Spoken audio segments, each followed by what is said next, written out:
It's Friday, 15 March. Welcome to the President's Daily Brief. I'm Mike Baker, your eyes and ears on the world stage. Let's get briefed. We'll begin today's show in Port-au-Prince, Haiti, where the nation's politicians are struggling to cobble together a new government as gang leaders vie for power on the streets of the capital.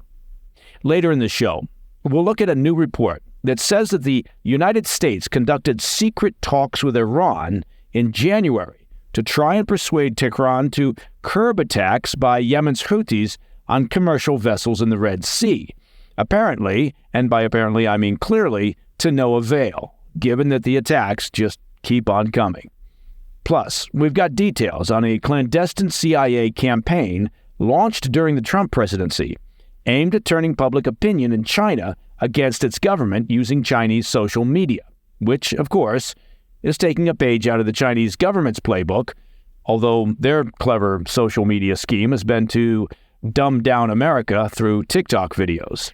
Speaking of which, in today's back of the brief, as TikTok legislation makes its way to the Senate, potential U.S. buyers are lining up to purchase the video-sharing app with a former Trump cabinet secretary at the forefront.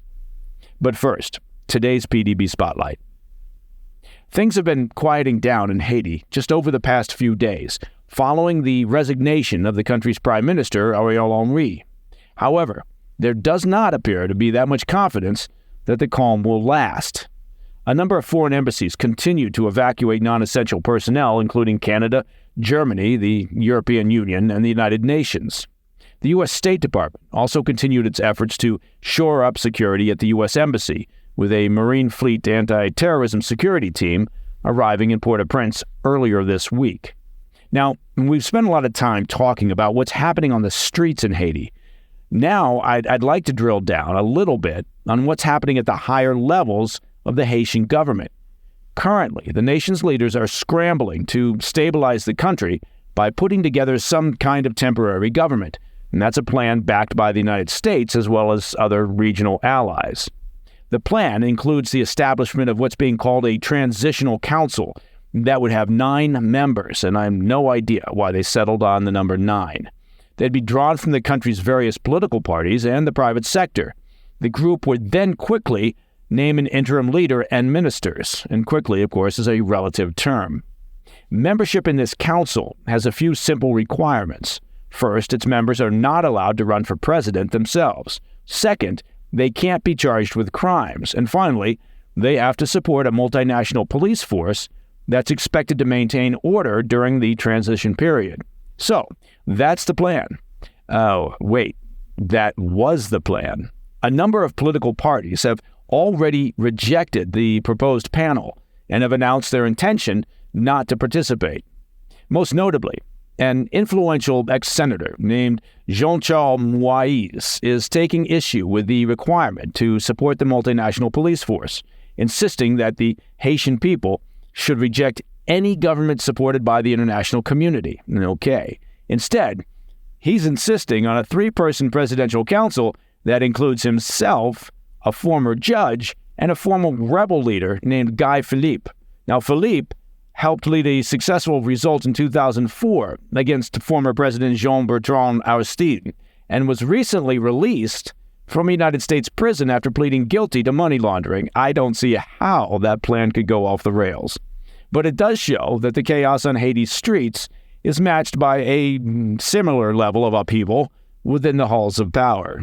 Now, if you're wondering what the guy behind much of the violence thinks of all this, and of course I'm talking about gang leader Jimmy Barbecue Cherizier, he's already come out against the idea of an internationally backed transition council and has threatened any politicians who participate. But wait, I thought Barbecue was all about giving power back to the people.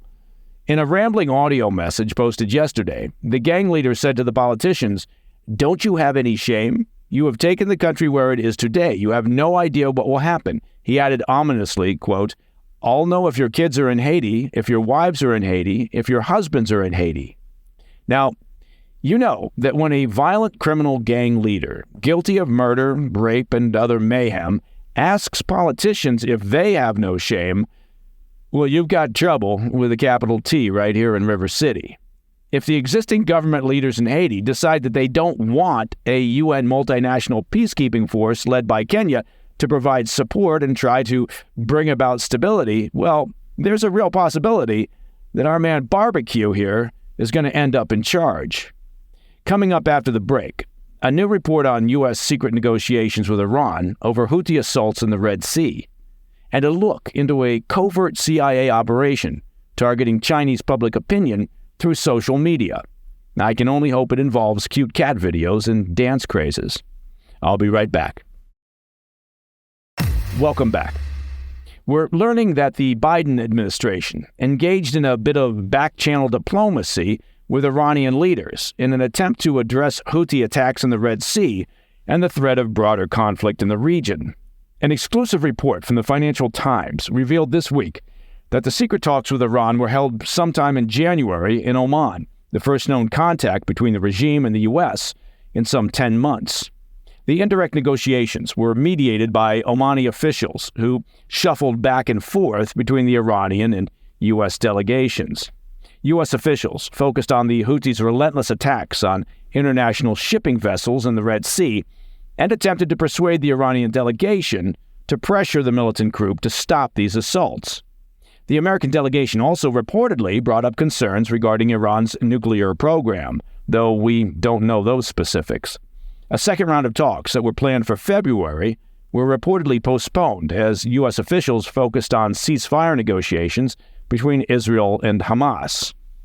Now, White House officials said the back-channel discussions were encouraging and allowed the U.S. to convey hopes that the current violence will not ignite a wider regional conflict, something that leaders in Tehran claim that they want to avoid. Now, when the White House spins that the discussions were encouraging, what they mean is we did not accomplish our goal of stopping the Houthi attacks, but at least we had the chance to chat, so that's nice.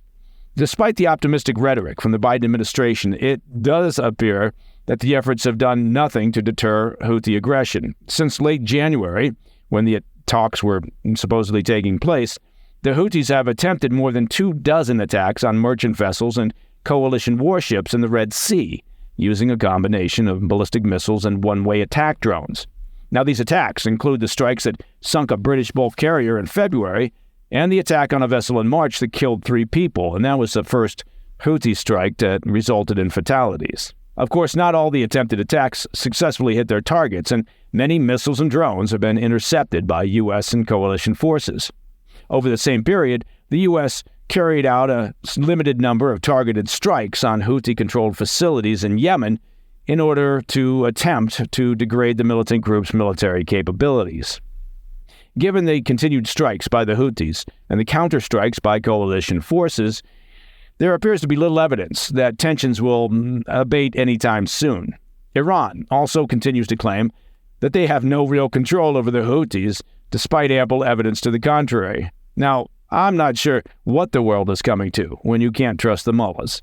Iran has reportedly been using a spy ship to pass intelligence to the Houthis regarding the location and navigational path of merchant vessels.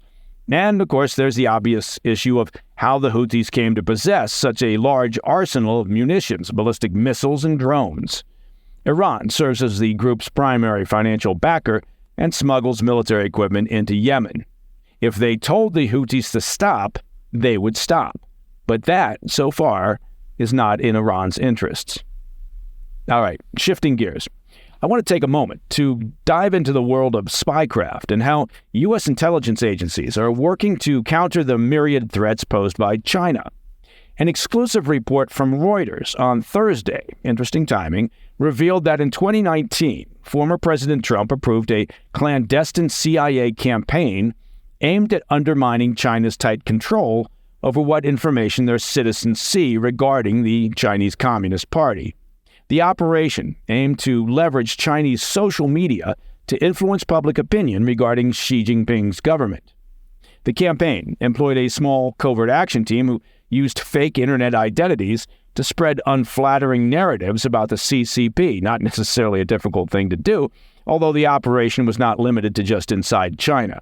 The campaign also targeted public opinion in neighboring regions in Southeast Asia, Africa, and the South Pacific. The CIA operation also reportedly involved leaking disparaging intelligence to foreign press outlets. In one example, operatives promoted reports that CCP members were corrupting China's Belt and Road Initiative, well, that's a shocking concept, using it to receive off-the-books overseas payouts. Officials who spoke anonymously to Reuters stressed that any leaked intelligence was, in fact, based in fact, and the leaks were done to bypass China's domestic censorship program. They said the goal was to stoke paranoia among CCP leaders and have the regime distracted over potential leaks within their government or weaknesses in their internet infrastructure. One anonymous official said, quote, "We wanted them chasing ghosts." Officials for the CIA and the Biden administration have so far declined to publicly comment on the revelation, and it remains unclear if the program continued under President Biden. Meanwhile, a CCP spokesman condemned U.S. actions and said the operation was proof that the U.S. actively tries to manipulate foreign opinions. The CCP spokesman said, quote, "Hey, just because we do it doesn't mean others should," end quote. Okay, fine, I made up that quote, but it's based in fact. U.S. officials say the aggressive CIA program came as a response to increased activity from China regarding hacking infiltrations, intellectual property theft, and influence operations targeting the American population. As we've previously covered on the PDB, Chinese influence operations have run wild on social media platforms in the U.S., seeking to sow political discord and shape the public narrative regarding the CCP. The groups are relentless in their efforts, and some networks have demonstrated a considerable reach. A former national security official with direct knowledge of the CIA operation told Reuters, quote, "The feeling was that China was coming at us with steel baseball bats, and we were fighting back with wooden ones," end quote. Now, the revelation comes as former President Trump has promised an even tougher stance on China if he returns to the Oval Office next year. And again, the timing of this Reuters story is interesting. It's almost as if whomever leaked or came up with the story is hoping it will deflect from the effort on Capitol Hill currently to deal with TikTok. Makes you go, Coming up in today's Back of the Brief, as TikTok faces a potential ban in the United States, we're learning that a former top Trump official is making a play to buy the social media platform. I'll be right back. In today's Back of the Brief, former Treasury Secretary Steven Mnuchin is reportedly putting together an investor group to attempt a purchase of the popular video sharing platform TikTok from Chinese tech giant ByteDance. As we discussed yesterday on the PDB, the U.S. House of Representatives approved a bill on Wednesday calling on ByteDance to completely divest from TikTok or face an effective ban in the United States. While the legislation's fate is uncertain in the Senate, if it passes, ByteDance would have the chance then to sell TikTok within a specific time frame or be banned from American app stores. Speaking to CNBC on Thursday, Mnuchin said that he fully supports the legislation and is using his private equity firm, Liberty Strategic Capital, to organize investors for an acquisition. Intriguingly, Liberty Strategic Capital and ByteDance share some common blood, as the CEO of SoftBank is an investment partner in both. That's convenient. Mnuchin told CNBC, quote, "This should be owned by U.S. businesses. There's no way that the Chinese would ever let a U.S. company own something like this in China," end quote. And that is a correct statement. Ask yourself, how many U.S.-owned social media apps are allowed to operate freely in China? The answer would be liang, as they say in China. As we've frequently discussed on the PDB, TikTok, along with ByteDance, have long faced criticism for their ties to China's Communist Party. Some 170 million Americans reportedly use the app, and under Chinese cybersecurity laws, the company is required to share all user data with the CCP upon request. That's just the way it works there. Last week, TikTok began leveraging its community of U.S. creators, encouraging them to travel to Washington to fight current efforts in Congress because nobody knows how to counter CCP intelligence threats like the folks on TikTok who make cute videos. Mnuchin did not elaborate on the identity of his other investors. However, he's not the only interested party. Former Activision Blizzard CEO Bobby Kotick is reportedly also thinking about making a play for TikTok. China, however, has made it clear that they will oppose any forced sale of the company. I wonder why that is. And TikTok's CEO has also said that a sale is not on the table, but only because that's what the CCP told him to say. And that, my friends, is the President's Daily Brief for Friday, 15 March. If you have any questions or comments, please reach out to me at pdb@thefirsttv.com. I'm Mike Baker, and I'll be back later today with the PDB Afternoon Bulletin. Until then, stay informed, stay safe, stay cool.